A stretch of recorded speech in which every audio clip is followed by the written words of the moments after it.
जैसे कि अगले वाले हम लोग वीडियो में बात कर चुके थे दो चर वाले रैखिक समीकरण युग्म पर।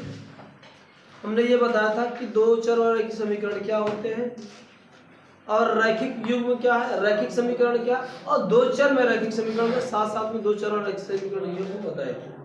तो आज हम इस पे बात करेंगे कि अगर किसी भी तल पर अगर दो रैखिक समीकरण दिए हैं तो उसकी तीन स्थितियां हो सकती थी। बताया गया था कि पहला वो दोनों रेखाएं एक दूसरे को इंटरसेक्ट कर सकती हैं, यानी प्रक्षेपित करेगी। दूसरा कंडीशन था वह दोनों रैखिक समीकरण यानी वो दोनों रेखाएं एक दूसरे के समानांतर हो सकती हैं। और तीसरा कंडीशन ये बताया था कि वह दोनों रेखाएं किसी तल में एक दूसरे के समानांतर हो सकती हैं।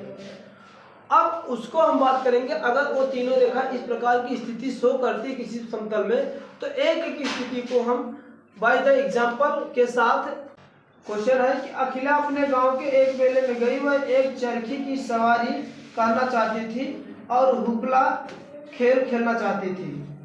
जितनी बार उसने हुपला खेल खेला उससे आधी बार उसने चरखी की सवारी की। यदि प्रत्येक बार की सवारी के लिए उसे 3 रुपए तथा हुपला खेल के लिए 4 रुपए खर्च करने पड़े तो आप कैसे ज्ञात करेंगे कि उसने कितनी बार चरखी की सवारी की और कितनी बार हुपला खेला, जबकि उसने उसके लिए कुल 20 रुपए खर्च किए। हम मान लेते हैं कि माना चरखे की जो सवारी थी वो x थी और हुपला जो खेल था वह y है। अब इसके प्रश्नानुसार हम चलेंगे। जो प्रश्न का रहा है प्रश्नानुसार, यानी प्रश्न कैसे कह रहा है, प्रश्न ये कह रहा है कि जितनी बार हुपला खेल खेला जा रहा है उसकी आधी बार, जितनी बार हुपला खेल खेला जा रहा है उससे आधी बार उसे चरखी की सवारी भी करनी पड़ती है। हुपला का काम कहा था भैया, इसको y था। जितनी बार हुपला खेला जाता था उकरे आधी बार का खेलता चरखी के सवारी की जाती रही। एक आधी बार तो एक आधी के x बटे 2। फिर से बात समझो, कहा कि जितनी बार हुपला खेल खेला जा रहा था उसके आधी बार, यानी जितने बार हुपला गेम खेला जाता था उसके आधी बार क्या करता था, घूमता था वो, यानी चरखे पे घूमता था। इसलिए बन जाएगा y बराबर x बट्टे का 2। इसको तोड़ के यानी 2 का गुणा कर दो, 2y इक्वल टू x बनेगा, या इसको और कर दो तो x माइनस का 2y बन जाएगा। ये 0 यानी इक्वेशन फर्स्ट पहली कंडीशन। ठीक। दूसरा क्वेश्चन यहाँ पर कह रहा है कि यदि प्रत्येक बार की सवारी के लिए उसे 3 रुपए यानी चरखी की जो सवारी कर रहा था एक बार में 3 रुपये देता रहा, और तथा चरखी की सवारी को कितना रुपए देता था, 4 रुपए देता था। यानी अगर एक दाएं चरखी अगर इस चरखे की सवारी कर रहा था तो कितना रुपये लग रहा था, 3 रुपये लग रहा था, और हुपला खेलता था तो उसको 4 रुपये लगता था, और टोटल पैसा कितना लेके गया था, 20 रुपये। कितना लेके गया था, 20 रुपये। एक बार के 3 रुपये तो x बार के 3x, एक बार के 4 रुपये तो एक, यानी हुपला के y के लिए कितना रुपये होगा, 4y, और कुल कितना होता था, कुल माने योग तो जोड़ो तो हो क्या जाएगा, दूसरे प्रश्न के दूसरे समीकरण के लिए, दूसरे कंडीशन के लिए क्या होगा, 3x और क्या हो जाएगा 4y बराबर कितने रुपए को खर्च कर रहा था, ये इक्वेशन क्या बना, इक्वेशन। तो कर्णों को हम भी क्या कहते हैं, रैखिक युग्म कहते हैं। इनका नाम रैखिक युग्म। क्यों भैया रैखिक युग्म है, क्योंकि इनकी घात मैक्सिमम 1 है, और ये दो चर में रैखिक युग्म है, दो चर वाले रैखिक युग्म है, क्योंकि दो चर भी है। ये तो आपको मिल गया था कि दो हमें ये बीजीय व्यंजक मिल गए थे, एक x माइनस का 2y, दूसरा 3x प्लस का 4y इक्वल टू 20। अब इन दोनों को हमें क्या करना है, इसको ग्राफ पे शो करना है। तो ग्राफ पे शो करने के लिए पहले यहाँ से इसकी वैल्यू हम y को रिमूव करेंगे पहले इक्वेशन से। तो ये आएगा क्या, x माइनस का 2y इज इक्वल टू 0, तो then implies that 2y is equal to क्या हो जाएगा, x, या हो जाएगा y बराबर क्या हो जाएगा, x अपॉन का 2। इसको ग्राफ, इसका ग्राफ बनाते हैं। ग्राफ यानी ग्राफ बनाने के लिए आप फ्री फ्रॉम है, यहाँ पर x की वैल्यू स्वतः आप लोग चूज करते जाओ और y की वैल्यू मिलती जाएगी। ये आपका यहाँ पर x रखते हैं और ये y की वैल्यू आया क्या, x बटे का 2। अब आप लोग फ्री फ्रॉम कुछ भी वैल्यू रख सकते हैं। तो हम x बराबर यहाँ पर 2 0 रखते हैं, एक बार 0 रखते हैं, तो y की वैल्यू क्या मिल जाएगी, यहाँ पर 0 बटे 2, तो ये भी हो जाएगा क्या आपका 0, है ना। x की वैल्यू जैसे 0 रखेंगे, y की वैल्यू क्या मिल जाएगी 0। अगर हम x की वैल्यू 2 रखते हैं, x की वैल्यू 2 रखेंगे तो 2 बटा 2 बराबर क्या हो जाएगा हमारा 1 मिलेगा। अब इससे हमें ग्राफ खींचना है। ग्राफ खींचने के लिए हमें कोऑर्डिनेट बनाते हैं, एक्सिस बनाते हैं, x एक्सिस और y एक्सिस। चलो x और y एक्सिस खींच लेते हैं फट से। ये x एक्सिस हो गई और ये हम दूसरी y एक्सिस खींच लेते हैं। आप लोग भी स्केल की सहायता से एकदम इक्वल डिस्टेंस पे खींचना, नहीं तो ग्राफ पेपर का यूज करना आप लोग। तो वहां से जो कोऑर्डिनेट बनेगा वो एकदम एग्जैक्ट बनेगा। ये आपका कोऑर्डिनेट x और y एक्सिस है, इसको x एक्सिस कहा जाता है। ये x डैश होता है, ऊपर की दिशा में y होता है और ये नीचे y डैश होता है। और ये जहां पर एक दूसरे, ये दोनों कोऑर्डिनेट एक दूसरे को काटते हैं, इसको ओरिजिन बोला जाता है। और ओरिजिन को हम कहते हैं क्या, इसको बोला जाता है, इसका कोऑर्डिनेट भी क्या होता है 0 और 0 होता है। तो इसको हम एजम्पशन कर लेते हैं इस तरह से, ये 1 है, ये 2 है, ये 3 पॉइंट है, ये 4 है और ये 5 है और ये 6 पॉइंट ले लेते हैं। ये जो दूरियां हैं जो मान कर रखे हैं, ये एक जो दूरियां, प्रत्येक दूरियां एक दूसरे के बराबर है। जितना डिस्टेंस ये है उतना ही स्पेस, उतना स्पेस सब पे है। उसी तरह से माइनस वाले में लेते हैं, माइनस का 1, माइनस का 2, माइनस का 3, माइनस का 4 और माइनस का 5। ये माइनस का 5। ऐसे इस पर भी बनाना है आपको। नीचे की दिशा में निगेटिव होता है -1, -2, माइनस का 3, माइनस का 4, माइनस का 5 और माइनस का ये ले लेते लास्ट में माइनस का 6। ऊपर y वाले पे ऊपर मूल बिंदु से ऊपर की जो दूरी होगी वो भी धनात्मक होती है। ये धन 1 हो गया, यहाँ से ये वाली डिस्टेंस काफी ज्यादा बड़ी रकम क्या है, तो इसको हम थोड़ा सा इरेज करके इसको भी इक्वल लेने का प्रयास करते हैं, जिससे दूरियां हमारा बराबर बने। ये इसको भी थोड़ा सा पास कर देता हूँ, ये होगा, यहाँ इसको यहाँ पर कर देता हूँ, ये 1 हो गया, ये 2 हो गया, ये 3 हो गया, ये 4 हो गया और ये 5 हो गया, ये 6 हो गया। चलो इस तरह से इसको ऑप्शन कर लेते हैं, 2 3, ये हो जाएगा 2, ये हो जाएगा 3, ये हो जाएगा 4, ये हो जाएगा 5 और ये हो जाएगा 6। ये सब कोऑर्डिनेट मैंने इसको बना लिया इस तरह से।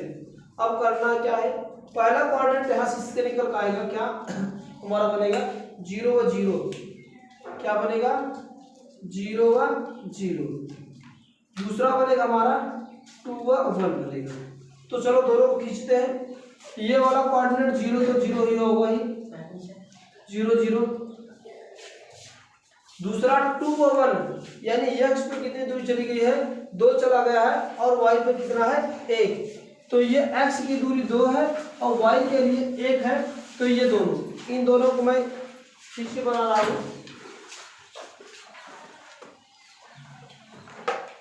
पैरेलल होना चाहिए, एकदम पैरेलल होना चाहिए। इसको डाट डाट करके दिखाते हैं।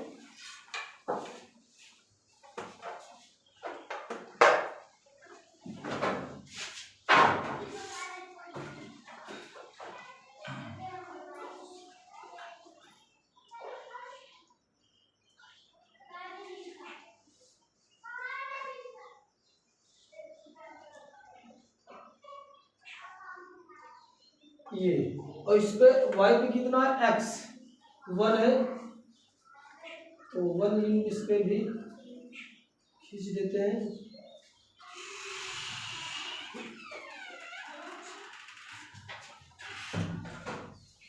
ये दूसरे को यहाँ पर इंटरसेक्ट कर रहे हैं, ये पॉइंट आपको बन जाए क्या 2 व 1 का। अब इसको हमें खींचना है, क्या करेंगे, इसको ओरिजिन से मिलाते हुए बढ़ा देंगे, इन दोनों पॉइंट को ऐसे मीट कराएंगे, ये आपका ग्राफ वाला आएगा।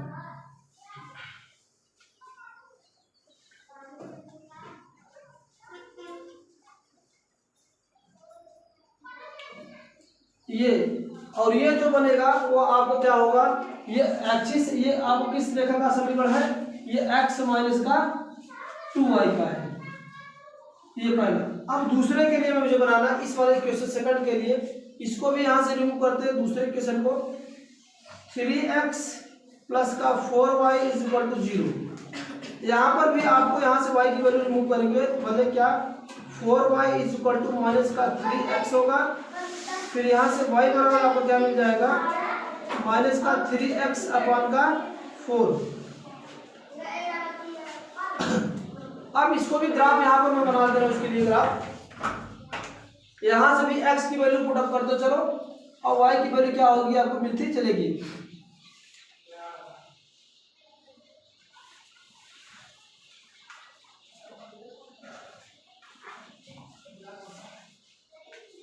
यहाँ पर x करेंगे और y की वैल्यू यहाँ से मैंने निकाला क्या y is equal to minus का 3x बटा 4। x की वैल्यू रखते जाओ और y की वैल्यू क्या हो जाएगी आपको मिलती जाएगी। तो चलो यहाँ पर हम x की वैल्यू सबसे पहले 0 स्टार्ट करते हैं। अगर जैसे ही x की वैल्यू 0 रखेंगे तो y की वैल्यू क्या मिलने वाली है हमें 0। यहाँ पर x बराबर यहाँ पर 0 रख दो तो y बराबर क्या हो जाएगा आपका, क्या मिल जाएगा आपका 0 मिलेगा। सॉरी यहाँ पर इक्वेशन 20 था ना, यहाँ पर बराबर, यहाँ पर आपको लिखना था क्या, ये बराबर 20 था।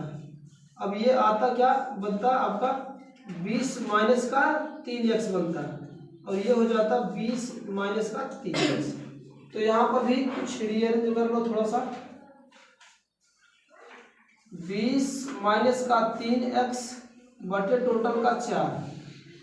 अब ये बनेगा, अब यहाँ पर x की वैल्यू पुट अप करते चलो x की वैल्यू जैसे 0 पुट अप करेंगे ये तो 0 हो जाएगा, इधर वाला पोर्शन 3 में x का 0 हो जाएगा, और 4 में 20 का भाग देंगे तो आ जाता 5।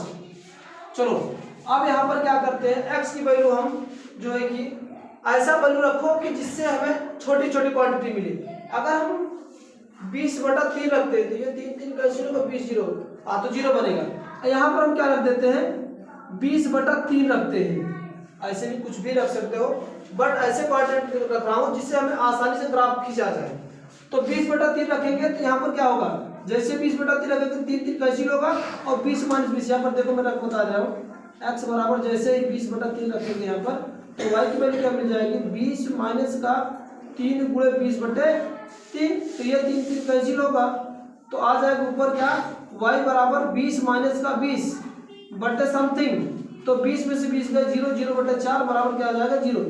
ये वैल्यू आपको क्या मिल जाएगी 0। जैसे ही x की वैल्यू 20/3 रखेंगे y की वैल्यू में क्या मिल जाएगी आपका 0 मिल जाएगा।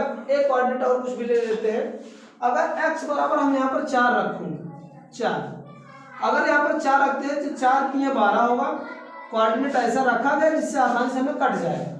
अगर x बराबर यहाँ पर 4 रखते हैं तो हमें मिलेगा 4 पे, तो y इक्वल टू क्या हो जाएगा 20 माइनस 3 गुणे का 4/4, तो y बराबर क्या हो जाएगा 20, 4 3 12 होगा, 20 में से 12 गया क्या हो जाएगा आपका 8, इसके बाद 8/4 होगा, इसको कैंसिल आउट कर देंगे तो आ जाएगा क्या 2, तो y की वैल्यू क्या मिल जाएगी आपकी 2 मिल जाएगी। ठीक, अब हम इनको हटा दे रहे हैं। अब कोऑर्डिनेट मिले क्या, यहाँ से भी कोऑर्डिनेट क्या मिल जाएगी, इसके लिए निर्देशांक हमारा पहला बन जाएगा 0 व 5, ठीक, दूसरा बन जाएगा क्या, इसको भी डिवाइड कर लो, 20 3 में 20 भाग दे लो, क्या आएगा 3 6 18 आ जाएगा, इसके बाद बचेगा 2 20 हो जाएगा, फिर 3 6 18 लगभग इतना वो 0 आ जाएगा। इसके लिए क्या आ जाएगा 4 व 2, ठीक। तो चलो इन दोनों कोऑर्डिनेट को क्या करते हैं, हम ग्राफ पे शो करते हैं। ग्राफ पे शो करने के लिए सबसे पहले इन कोऑर्डिनेट को हम फाइंड करेंगे। चलिए 0 और 5 कहाँ होगा, यानी x की वैल्यू 0 है, y की वैल्यू 5 है, तो इस पे होगा ये वाला पॉइंट जो होगा क्या हो जाएगा 0 और 5 हो जाएगा, ये वाला पॉइंट ये। ठीक, दूसरा आपका 6.6 और 0 है, और लास्ट वाला है 4 और 2। पहले 4 और 2 ले लेते हैं। x पे कितनी दूरी है 4 और y पे कितना 2। चलो इसको ग्राफ से खींच लेते हैं फट से स्केल की सहायता से।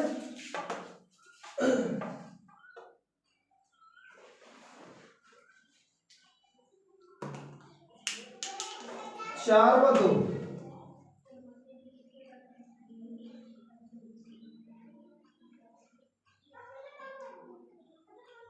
ये 4 हो गया, और y पे कितना डिस्टेंस 2 डिस्टेंस।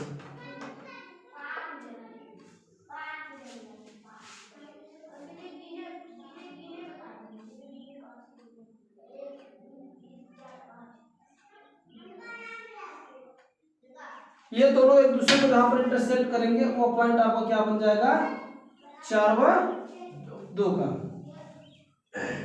अब इनको भी क्या करना है, इन दोनों को खींच के बढ़ा दे रहा हूं, इससे हमें मतलब नहीं छोड़ देते हैं। अब ये मिलाओ दोनों रेखा एक दूसरे को, पॉइंट को मिलाते हुए क्या करते हैं, इसको बढ़ा देते हैं।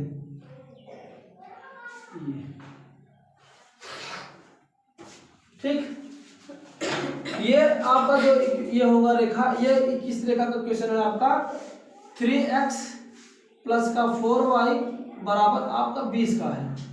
अब यह दोनों रेखा एक दूसरे को देख लो एक बिंदु पर इंटरसेक्ट कर रहे हैं, इसलिए यह दोनों यानी इन दोनों रेखाओं का ग्राफीय निरूपण इस प्रकार से होगा।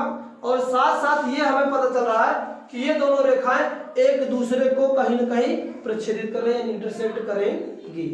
ठीक ना, इस प्रकार से क्वेश्चन होता। अगला था आपका दूसरा क्वेश्चन,